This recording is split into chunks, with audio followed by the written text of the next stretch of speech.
দর্শক, এবারে জানবো সাভারের খবর। সেখানকার ডিমের বাজারের সবশেষ খবর জানিয়েছেন সহকর্মী নাজমুল হুদা।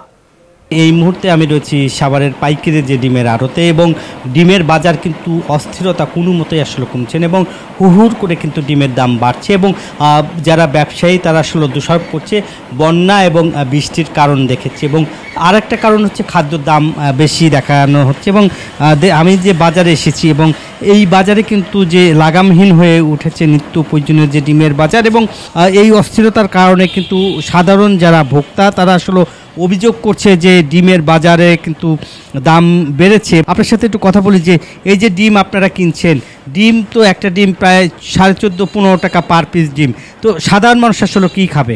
এইভাবে যে ডিমের দাম এতই বেড়ে চলছে, এটা মানে সাধারণ মানুষ না, বড় লোকের প্রতিও এটা কেনা সম্ভব না। আমি তো ডিম খাওয়া বাদ দিছি আজকে এই 2 মাস ধরে। এভাবে যদি ডিমের বাজার যদি এনজিওর কিস্তি প্রথমবার বিকাশ পেমেন্ট করলেই 20 টাকা ইনস্ট্যান্ট ক্যাশব্যাক।